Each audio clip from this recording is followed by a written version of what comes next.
Hi வணக்கம். உங்கள் ஆனந்த கண்மணி ஆனந்த நாவல் கீதம் சேனலை கேட்குறவங்க எல்லோரும் மறக்காமல் சப்ஸ்கிரைப் பண்ணிவிடுங்க. லைக் பண்ணுங்கள், கமெண்ட் பண்ணுங்கள், ஷேர் பண்ணுங்கள். வாங்க நாம் இப்போ கதை கேட்க போகலாமா? சுபலதாவின் தாளிடாத தாபங்கள் அத்தியாயம் 32. அனைவருக்கும் விருந்து கோலாகலமாக நடந்தது. காமாட்சி ஒற்றை ஆளாக மகனிடம் வேலை செய்பவர்களை வைத்து ஏற்பாடு செய்துவிட்டார். மகனின் திருமணத்தை அவர் ஏற்றுக்கொண்டார். வந்திருந்த பெரியவர்கள், காமாட்சி, இவ யாரு, என்ன கோலம், என்ன கோத்திரம் தெரிய வேண்டாமா? உன் மகனுக்காவது தெரியுமா இல்லையா என்று கேட்க, கொண்டு வந்து வச்சுட்டு குலம் பேசக்கூடாது. அவ இப்ப என் மருமகள், எனக்கு அது போதும் என்றார். என்னமோ காணாததை கண்ட மாதிரி தான் என்றார்கள். நல்லவர்களும் நிறைய இருக்கத்தான் செய்தார்கள். எப்போவாவது பாவம் இந்த பையனுக்கு ஒரு விடிவு காலம் வந்துச்சே, இந்த தமிழரசி வேணும்னே இப்படி அண்ணன் குடும்பத்தை கருவறுத்துட்டாளே, அது சரி, இந்த காமாட்சி தான் புத்தி கொண்டு பொழைச்சிருக்கணும். எப்பவுமே அவளுக்கு காமாட்சியை கண்டா ஆகாது. இன்னும் கொஞ்ச நாள் தமிழரசி கல்யாணம் தள்ளி போயிருந்தா காமாட்சிக்கும் முத்துவுக்கும் டைவர்ஸே வாங்கி கொடுத்துருப்பான். அப்படிப்பட்டவ வழியை வந்து பொண்ணு கட்டுறேன் அப்படின்னு சொன்னால் இவளுக்கு அறிவு வேண்டாம்? அவள் கல்யாணமாகி போன பிறகு கூட அண்ணன் குடும்பம் நல்லா வாழணும்னு நினைக்காதவ இப்போ மட்டும் என்ன அக்கறைன்னு யோசிச்சிருந்தா கண்டிப்பாக இந்நேரம் வேலவன் குடும்பம் பிள்ளை குட்டின்னு நல்லா இருந்திருப்பான். என்னமோ தொலையுது போ, எப்போவாவது வேலனுக்கு ஒரு கல்யாணம் ஆச்சே, அதுவரை போதும் என்றார்கள். பலர் தமிழரசிக்கு தெரியாமல் கல்யாணம் பண்ணிக்கிட்டான். ஆனால் வாழ விடுவாளா, அவன் மகளும் விடுவாளா என்றார்கள். இவ்வளவு செய்த சாமி ஏதாவது வழிகாட்டும் என்றார் காமாட்சி. நம்பிக்கைதானே வாழ்க்கை.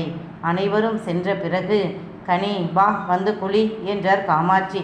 குளித்ததும் கணவன் வாங்கி தந்த சேலையை எடுத்து வைத்து கொண்டு திருவென விழித்தாள். பூ கொண்டு வந்த காமாட்சி, என்ன என்றவருக்கு அவள் நின்ற கோலமே சொல்ல, சேலை கட்ட தெரியாதா? எனக்கு இந்த காலத்து பொண்ணுங்க மாதிரி கட்ட தெரியாது, ஆனாலும் கட்டிவிடுறேன், பிடிக்குதான்னு பாரு என்று அவர் கட்டிவிட சரியாக சேலை படியாமல் பம்மென்று இருந்தது. சரி என்றவர் அவளிடம் பால் சொம்பை கொடுத்து உள்ளே அனுப்பினார். வேலவன் அவன் அறையில் குளித்துவிட்டு வெறும் கைலி மட்டும் கட்டிக்கொண்டு வெற்று உடம்புடன் ஏதோ நோட்டில் கணக்கு பார்த்து கொண்டு இருந்தான். வேலவன் பெரிதாக படிக்கலையே தவிர கணக்கு வழக்கில் கெட்டி மனப்பாடமாக ஞாபகம் வைத்திருப்பான். அறையை திறந்து கொண்டு உள்ளே வந்த கனிநிலாவை பார்த்தவனுக்கு சிரிப்பு வந்தது. வாய்விட்டு சிரித்தான். உள்ளே வந்தவள் அவன் சிரிப்பை பார்த்து ஒரு நிமிடம் மயங்கித்தான் போனாள். அவள் பார்வை சொன்னது அவளின் மயக்கத்தை. அவனுக்கு அத்தனை சந்தோஷமாக இருந்தது.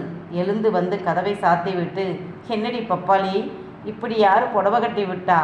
அம்மாவா என்று கேட்க, அத்தை தான் என்றாள். உனக்கு கஷ்டமாக இருந்தாலும் கட்டி பழகிக்க. நம்ம ஊரில் வேற உடை போட்டால் நல்லா இருக்காது.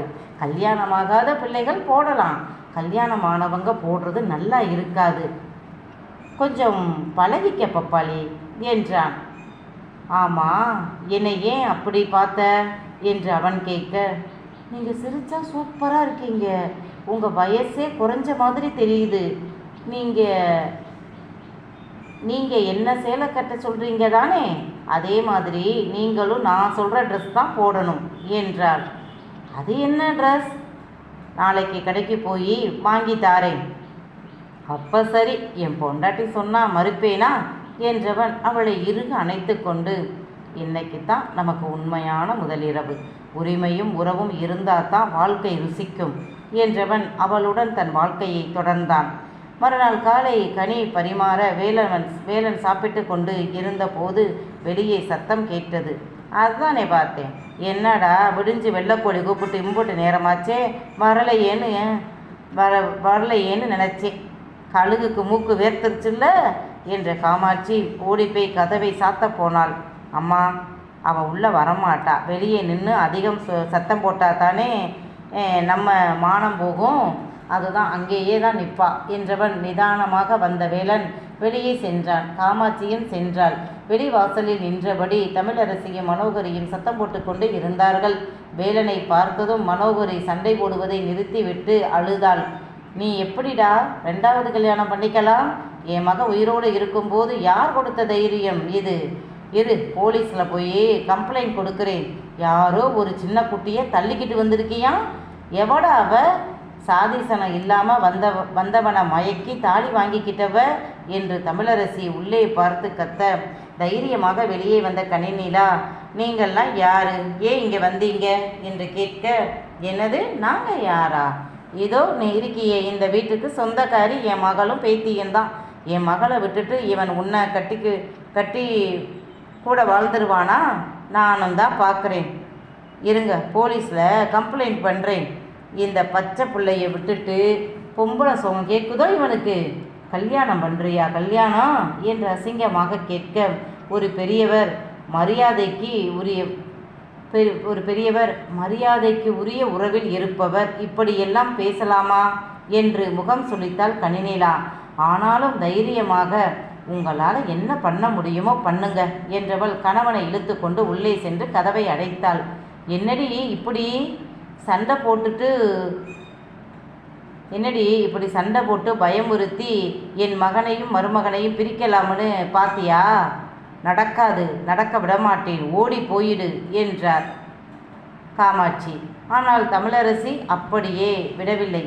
கோர்ட்டுக்கு போனால் மகள் பக்கம் ஆதரவு இருக்காது, குழந்தைக்குத்தான் உரிமை உண்டு.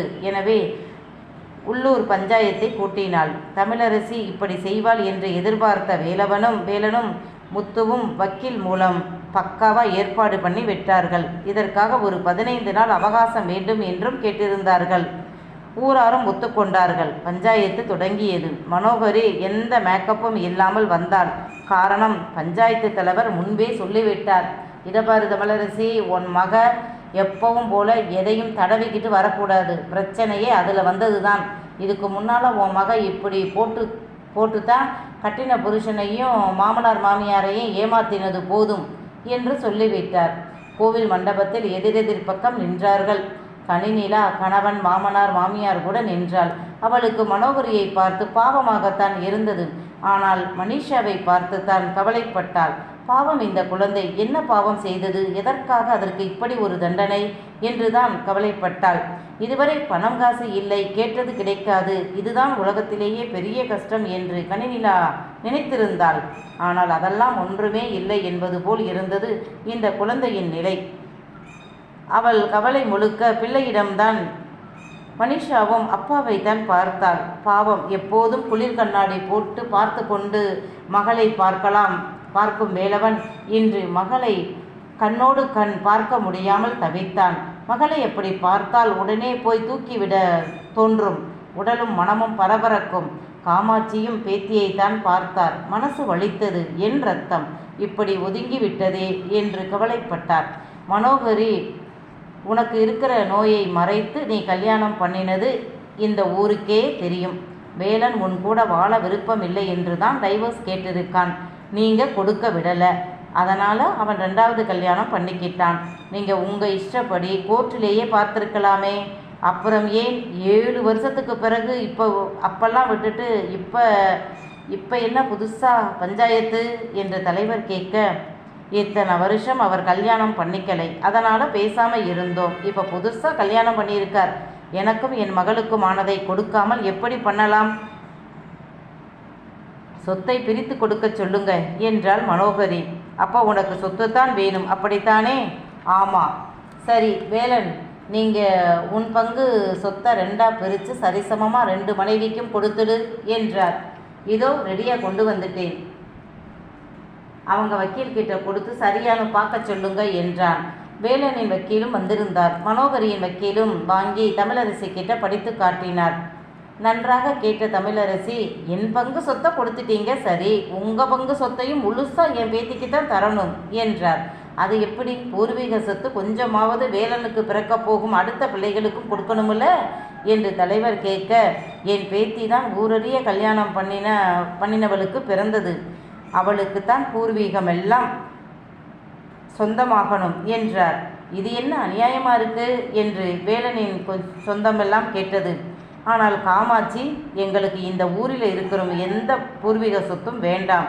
இதோ என் புருஷனும் மகனும் பேத்தி பேரில் எல்லா சொத்தையும் எழுதி வச்சிருக்காங்க என்று எடுத்து கொடுக்க வாங்கிய தமிழரசியும் மனோகரியும் சரிபார்த்து விட்டு, சரி, இது ஓகே, இந்த 7 வருஷமாக இவர் சம்பாதித்த சொத்தில் சரிபாதி வேணும் என் மகளுக்கு என்றாள்.